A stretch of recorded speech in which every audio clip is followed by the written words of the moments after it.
2030 FIFA world కప్లో teams increases అయ్యే chances ఎక్కువగా ఉన్నాయి. దీనిపై డిస్కషన్స్ కూడా జరుగుతున్నాయి. లాస్ట్ వరల్డ్ కప్ 2022లో 32 టీమ్స్ పార్టిసిపేట్ చేశాయి. అలాగే రాబోయే 2026 ఫీఫా వరల్డ్ కప్లో కూడా టీమ్ ఇంక్రీజెస్ కానున్నాయి. దీంతో ఫ్యాన్ ఫాలోయింగ్ కూడా పెరగనుంది. ఇందు కారణంగా ఫీఫా 2026 ఫీఫా వరల్డ్ కప్లో 48 టీమ్స్ పార్టిసిపేట్ చేస్తున్నాయి.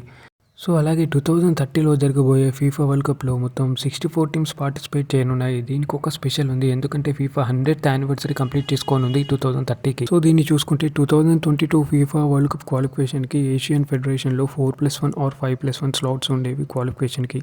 కానీ 2026 ఫీఫా వరల్డ్ కప్ వచ్చేసరికి ఏఎఫ్సి ఫెడరేషన్లో స్లాట్స్ ఇంక్రీజ్ అయ్యాయి 8+1కి.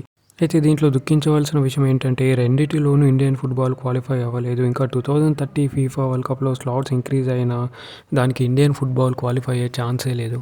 ఇక్కడ 2022 ఫీఫా వరల్డ్ కప్ క్వాలిఫికేషన్లో సునీల్ ఛేత్రి ఒక్కడే 3 గోల్స్ స్కోర్ చేశాడు. అలాగే 2026 ఫీఫా వరల్డ్ కప్ క్వాలిఫికేషన్లో మొత్తం ఇండియన్ టీం కలిసి 3 గోల్స్ చేశారు. అయితే ఇప్పుడు ఆ గోల్ స్కోర్ కూడా రావడం లేదు. ఎందుకంటే క్వాలిఫికేషన్ సినారియోలో చాలా టఫ్ టీమ్స్ని ఫేస్ చేయడం కూడా ఒక కారణం. ఒకవేళ నిజంగానే 2030 ఫీఫా వరల్డ్ కప్లో టీమ్ 64కి ఇంక్రీజ్ అవుతే అప్పుడు ఖచ్చితంగా ఈ టీమ్స్ ఎక్కువగా క్వాలిఫై అయ్యే ఛాన్సెస్ ఎక్కువగా ఉన్నాయి. ఈ టీమ్స్ ఫీఫా వరల్డ్ కప్లో అర్హత సాధించడానికి ఎప్పుడు ఒక్క అడుగు దూరంలో మాత్రం నిలిచిపోతున్నాయి. సో ఈ టీమ్స్ ఇంక్రీజెస్ వల్ల ఈ టీమ్స్కి ఎక్కువ లాభం అనే చెప్పాలి. ఇక మనం ఇండియా విషయానికి వస్తే 2030 ఫీఫా వరల్డ్ కప్ క్వాలిఫైర్స్కి ఏమైతే చేస్తుంది, కానీ థర్డ్ రౌండ్ వరకు అయితే ఖచ్చితంగా వెళ్ళలేదు అని చెప్పాలి. ఇదైతే గ్యారంటీ ఇవ్వగలను. ఎందుకంటే present Indian football team performance అలాగే ప్రజెంట్ సిచ్యువేషన్ ఏదైతే ఉందో దాన్ని దృష్టిలో పెట్టుకొని చూస్తే అంత లేదని చెప్పాలి. అయితే నాకు తెలిసి ఇండియా ఇంకో 20 to 30 ఇయర్స్ వరకు టైం పడుతుంది మనం ఆ స్టేజ్ వెళ్ళడానికి. దానికి మన మైండ్ సెట్ మారాలి. అలాగే కరప్షన్ పాలిటిక్స్ కూడా తగ్గాలి. టాలెంటెడ్ ప్లేయర్స్ని సర్చ్ చేయాలి. సో అట్లీస్ట్ మనం ఫీఫా వరల్డ్ కప్కి క్వాలిఫై అవ్వకున్నా కానీ రైట్ ట్రాక్లో ఉంటాము.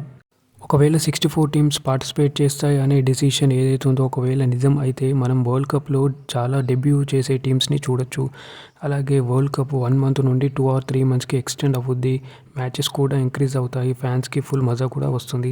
అలాగే రెవెన్యూ కూడా బాగా జనరేట్ అవుతుంది. అయితే 2030 ఫీఫా వరల్డ్ కప్ హోస్ట్ రైట్స్ని స్పెయిన్, పోర్చుగల్, మొరాక్కో దక్కించుకున్నాయి. So we hope one day Indian football టీమ్ని కూడా ఫీఫా వరల్డ్ కప్లో చూస్తామని. సో వీడియోకి ఇంతే ఫ్రెండ్స్. నెక్స్ట్ వీడియోలో మళ్ళీ కలుద్దాం.